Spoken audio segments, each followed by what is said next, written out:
Our problem statement is as follows. Current methods that military and law enforcement use to breach doors present obstacles. Some of the tools are very heavy, don't always work, and can cause injuries to the users. Door breaching should be quick, efficient, and avoid the possibility of human error.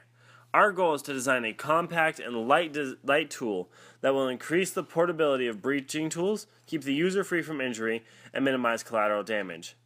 In a nutshell, we want to design a tool that is light and can breach a door quickly, while eliminating the need for users to use brute force such as a battering ram to break the door open.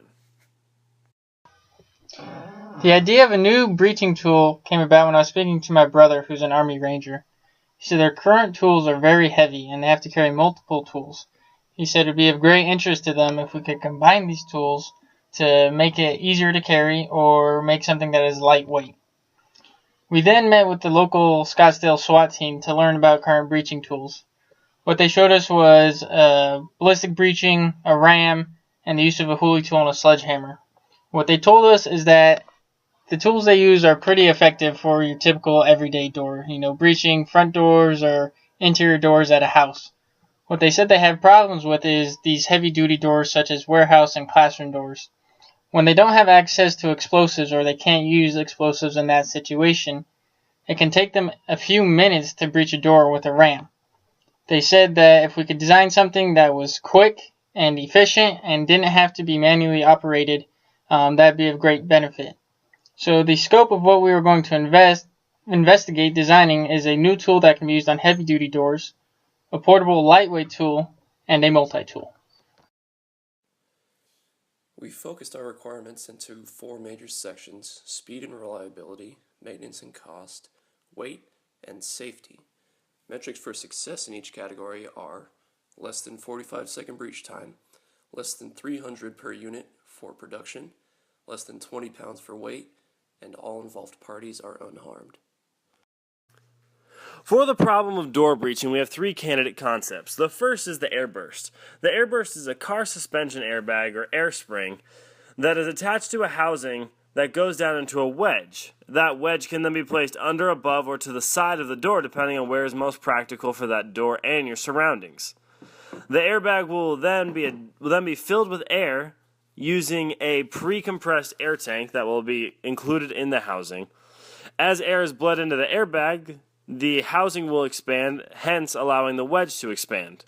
The goal of this would be that the wedge that was placed either initially under, above, or to the side of the door would expand enough to damage the door so police or military forces could easily enter. Ideally, this would be used to shear off the hinges or break the deadbolt of the door. Our second idea is a captive bolt breaching gun, which is the combination of 2 existing concepts. The first concept is an undergun attachment. This is something that would go on the bottom of a service rifle so that the lethal weapon, typically the AR-15, would be immediately available for use after the breaching occurred. The second device is the captive bolt gun, which is a gun where a blank round is used to propel a rod from the back of the barrel through the front of the barrel so the rod exits the barrel, but then goes back in after use. With strategic placement, this would be used to shatter or damage the deadbolt. Our final design is a multi-tool, which is essentially a battering ram that opens and holds many of the essential tools for door breaching, including a sledgehammer and a Halligan tool, some other common tools used in door breaching. When fully packed, the weight of the sledgehammer and the Halligan tool would be so that the ram could be used in the traditional sense, nearly in the brute force of breaking down doors. If for some reason the surroundings of the door would not work with a battering ram, then the battering ram could be opened, the sledgehammer and Halligan tool could be removed for other methods of breaching. The function of the airburst mechanism is quite simple. You put the wedge under the door in between the floor and the door, or on the side of the door between the frame and the door. You press a go button, the compressed air leaves the tank, filling up the airbag, expanding it to full pressure, where this pressure will put anywhere between 2,500 and 10,000 pounds of force on the door to break either the hinges, the deadbolt, or the frame itself. Our bolt breaching design is based off of a captive bolt gun. A captive bolt gun is much like a real gun, except a projectile doesn't actually leave the end of the barrel. Instead, A blank, like a 22 blank, is used to accelerate a bolt out the end of the barrel, and then springs slow it down and bring the bolt back into the barrel so that it can be reused. Our idea is to use this type of punching force to punch the deadbolt of a door, to essentially break the deadbolt or to break the frame. Then we would combine this design with what you see on the right, which is a 612 shotgun mounted on the Picatinny rail of an AR-15. It is very compact and very lightweight and can be used by any soldier. We would put blanks in a revolver style that you see on the 612 so that the bolt can be rapidly fired in case breaching doesn't occur on the first, second, or even third try. Our last idea is combining the common door breaching tools into one package. The rams that are used are often made out of a rubber exterior with a solid metal interior. It is this metal interior that gives the ram its weight and allows it to bust through a door. Our idea is to kind of saw this ram in half and remove some of that interior material and create pockets for a sledgehammer or a Halligan tool, and then close this up like a briefcase. The sledgehammer and Halligan tool often weigh 10, 15, 20 pounds themselves, so they would act as the weight for the ram. Then this can be used as one package to breach your door, or when you need a sledgehammer and a Halligan tool, you open up your ram and take them out and use them as that. This reduces the amount of weight carried and the amount of tools carried as well. Looking at the first candidate concept of Airburst, there are several key analyses that would need to be performed. The first one is obviously a finite element analysis of different door types. For this project, we are mainly looking at breaching metal frame, metal material doors, and metal frame solid wood doors. These are the types of doors commonly found in warehouses and schools, and the ones that police forces and military forces typically have the hardest time getting through, since standard tools simply don't provide enough force to get through them. For this, we would need to model an entire door assembly in SOLIDWORKS and ANSYS to allow us to use the software to determine where the door will give. It will also allow us to determine the amount of force needed from the Airburst tool to shear off the hinges and or the deadbolt, depending on where the Airburst tool is placed. It would also tell us where the door would be most likely to give, giving us so we could optimize the placement of the Airburst tool, and more importantly, where to avoid placing the Airburst tool. Another analysis that we would have to do once we determine the equipment needed for the tool is we would have to do a cost analysis. For this project, our goal is to have a product with a selling point of around $300, making it affordable for both police and military use. Once we have the requirements of the tool, we can pick materials for the wedge as well as an air suspension bag that would allow us to achieve those forces. This would be critical in determining the selling point of whether this product would be usable for police and military use.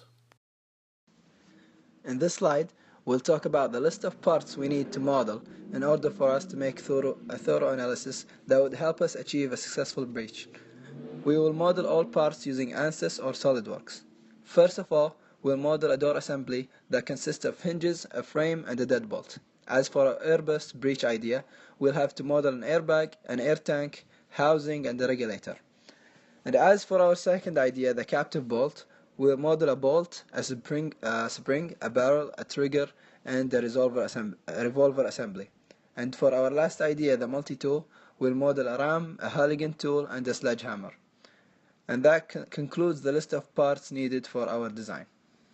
For the Airburst tool and the bolt breaching tool, the group must perform a finite element analysis on a model door in order to determine the vertical and horizontal forces required to separate the door from the frame. The ideas will be successful if the force required to break the lock or hinges is less than the force supplied by the airbag or that of the bolt. For the combined multi-tool, forces being applied to the battering ram must be tested. If the internal tools experience no damage and the tools remain in place, then the concept should work correctly.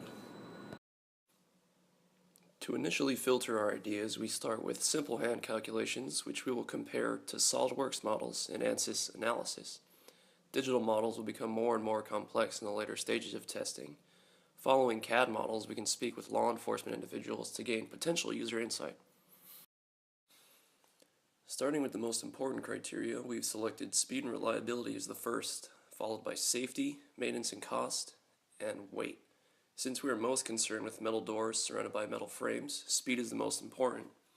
SWAT team members told us that metal doors and metal frames can take over 5 minutes to breach using the tools they currently have.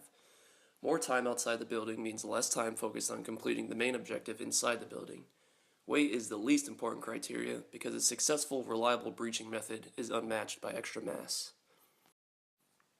When comparing our ideas, we found the Airburst method to be most effective. Although the Airburst is the best only under safety considerations, it maintained consistent scoring across the board. The bolt gun is a close second, but fell far behind under maintenance and cost. Here we highlight the finalization of our desired design. With the render, you can see that the focus of our design is simplicity. After speaking with SWAT, they really drove home to us the importance of keeping vital tools as simple as possible. And that is what we really hope to achieve.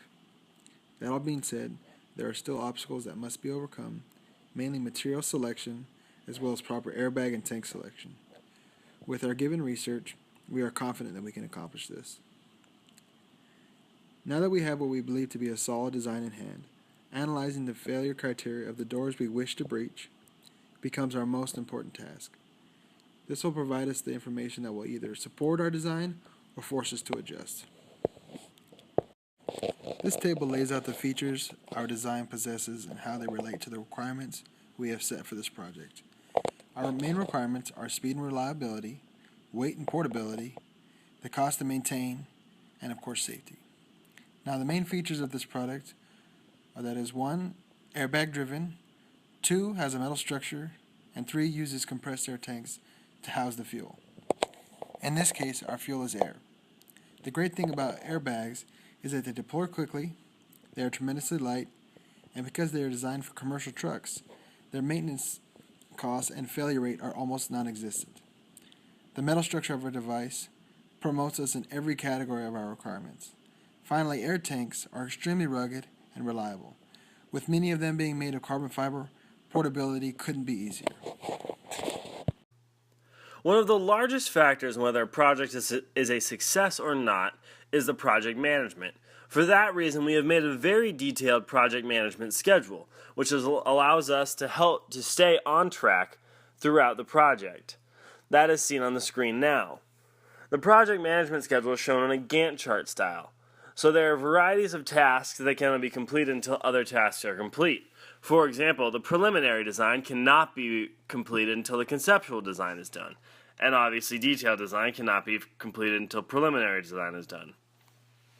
Now, for this project, we have laid out many of the key foundational steps, including material selection, different types of analyses, finalizing dimensions, and optimization of our problem. There will be other things that come up throughout the project, and some of these things may not be accomplished by their deadline, but this schedule gives us a general idea of when we want to have things accomplished by to stay on track to finish by the beginning of July. Another factor in a project's success is the labor budget, knowing how many hours each member is going to have to spend per week. Now, the budget obviously varies week to week depending on the tasks laid out in the Gantt chart for that week or that period. Despite that the amount of labor hours will vary week to week, we have set some minimums for our team to ensure that everyone stays involved every week. We have discussed and agreed on that each week, each team member should contribute at least 4 hours to the project. Even if they are not specifically assigned to a task that is going on that week, they can help out with the team member's task, or they can begin their task early. No matter what, there's always something that can be done to help out. There is the understanding that some weeks team members may be expected to contribute 10 hours, and potentially even more. Labor hours are obviously higher during the summer term, since the typical 16-week deadline is condensed into a 9-week. So the labor hours will exceed the minimum of 4 weeks during that time period, and that is most likely the time period where members will be expected to contribute around 10 hours a week for a couple weeks during that period. Over the course of this project, our team is going to endure several challenges that will impede our progress. We have noted a few key issues that are expected to arise. First issue is the ability to meet all requirements we have previously listed. To overcome this issue, the plan is to rank each requirement on importance. That way we can focus on things that are a must, like safety and reliability, yet we will still try to achieve less important requirements like weight and cost. Second issue is the fatigue life of our product. Being used in a military or police environment, failure could result in serious injury or death. Therefore, we will need to do sufficient finite analysis to know in fact that we have built something safe. And lastly, there is the issue of completion within the budgeted time.